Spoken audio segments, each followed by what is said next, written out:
మంత్రానికి దైవం ఆధీనుడై ఉంటాడు అని అంటారు. నిజంగా మంత్రానికి అంత శక్తి ఉంటుందా? మంత్రాధీనం తు దైవతం తన్మంత్రం బ్రాహ్మణాధీనం బ్రాహ్మణో మమ దేవత అని సంప్రదాయం చెప్తాం.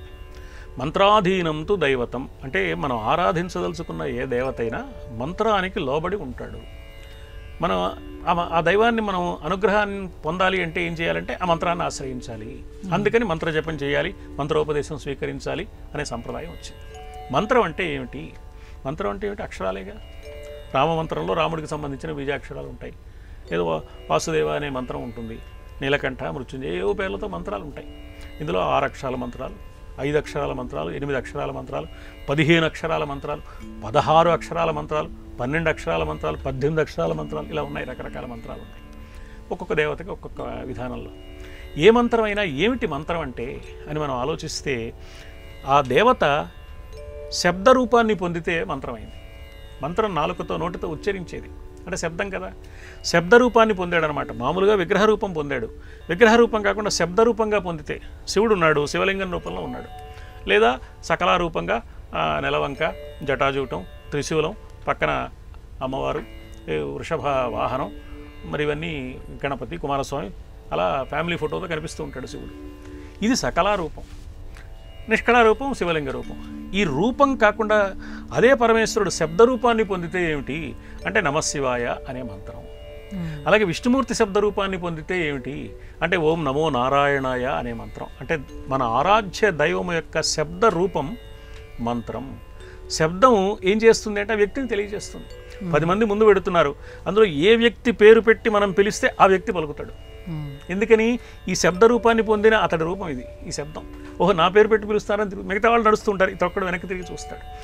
ఏ ఇంటి కాలింగ్ బెల్ నొక్కితే ఆ ఇంటి యజమాని వచ్చి తలుపు తీసినట్లుగా ఏ మంత్రంతో దేవతామూర్తిని మనం ఆరాధిస్తే ఆ రూపంతో సాక్షాత్కారాన్ని అనుగ్రహించి ఇతడికి కావలసిన కోరికలన్నీ తీర్చి అభ్యుదయ మార్గాన్ని ప్రసాదిస్తాడు అనేది సంప్రదాయం. కాబట్టి మంత్రాధీనంతో దైవతం అనే మాట చెప్పారు. అయితే మంత్రానికి చాలా నియమాలు ఉంటాయి. ఆ నియమాలన్నీ సక్రమంగా పాటించాలి. అప్పుడు మాత్రమే మంత్రం పనిచేస్తుంది. లేకపోతే మంత్రం కూడా కాలక్షేపమే అయి మిగులుతుంది. కొన్ని సందర్భాలలో కొన్ని మంత్రాలు ఫలించకపోగా విపరీత ప్రమాదాలు కూడా అవకాశం ఉంది. కాబట్టి మంత్రం జోలికి వెళ్ళినప్పుడు నియమనిష్టలు పాటించడానికి, విధి విధానాలు అనుసరించి దాన్ని స్వీకరించడానికి సిద్ధపడేందుకు ఉండి, ఆ సన్నద్ధతతో ఉండి మంత్రాన్ని స్వీకరించడం అవసరం. ఈ మంత్రాలు అనేక విధాలుగా ఉన్నాయి.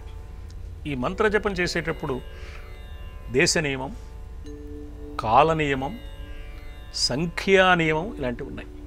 దేశ నియమం అంటే వీలైనంత వరకు ప్రతిరోజు ఒకే ప్రదేశంలో మంత్రజపం చేయాలి. అందుకని పూర్వం మంత్రానుష్ఠానం బాగా చేసేవాళ్ళు ఇల్లు కదిలేవాళ్ళు కాదు.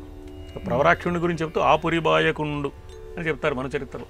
ఊరు వదిలిపెట్టి వెళ్ళడం అనమాట. ఎందుకు అంటే అదే ప్రదేశంలో నిరంతరం ఆధ్యాత్మిక సాధన మంత్రరూపంగా చేయడానికి అవకాశం ఉండదు కాబట్టి.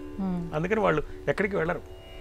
ఇప్పుడు ఎక్కడికి వెళ్లకుండా ఒకే ప్రదేశంలో చాతుర్మాస్యంలో ఉండి వాళ్ళు చేసి ఒకే ప్రదేశంలో ఉండి మంత్రజపం చేయడం అనమాట. ఇది మంత్రానికి ఉన్న నియమాల్లో ఒక నియమం. దాంతోపాటు కాల నియమం కూడా. ఒకరోజు తెల్లవారుజామున 4ంటికి, ఒకరోజు పొద్దున 6ంటికి, ఓ రోజు బారెడు పొద్దు ఎక్కాక 9ంటికి అని కాకుండా వీలైనంత వరకు కొద్ది నిమిషాలు వ్యత్యాసంగా ప్రతినిత్యము ఒకే సమయంలో ఒకే ప్రదేశంలో ఒకే పద్ధతిలో మంత్రజపం సాగించాలి. దేశ నియమం, కాల నియమం, వీటితో పాటు సంఖ్యా నియమం. 108 సార్లు కానీ, 54 సార్లు కానీ, 27 సార్లు కానీ, 24 సార్లు కానీ ఇలాంటి సంఖ్యలు ఏవో చెప్పారు. అక్కడి నుంచి 108 పైన మన ఓపిక. 1000 చేసిన వాళ్ళు, 1,00,000 చేసిన వాళ్ళు. దీనికి విధానం ఏమిటి అంటే అక్షర లక్షలు.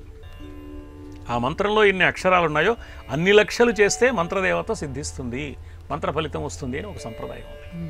మరి 24, 58 ఈ లెక్క ఏమిటంటే మానవ శరీరంలో పంచభూతాలు ఉన్నాయి, పంచ ఇంద్రియాలు ఉన్నాయి. ప్రపంచం పంచభూతాలతో ఉంది. పంచభూతాలతో ఉన్న ఈ ప్రపంచం అగ్ని నుంచి, వాయువు నుంచి మన కనెక్షన్ ఏమిటంటే ఇంద్రియాలకి అగ్ని రూపానికి సంబంధించింది. కంటితో దాన్ని చూస్తాం. ఇట్లా వరుసగా ఉంది. వీటిని పంచతన్మాత్రలు అంటారు. పంచతన్మాత్రలు 5, పంచభూతాలు 5, పంచ జ్ఞానేంద్రియాలు 5, అక్కడికి 15 అయ్యాయి.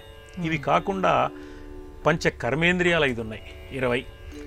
అంతఃకరణ చతుష్టయం అని మనస్సు 4 విధాలుగా పనిచేస్తుంది. కాబట్టి మనస్సు, బుద్ధి, చిత్తము, అహంకారం, ఇది 24.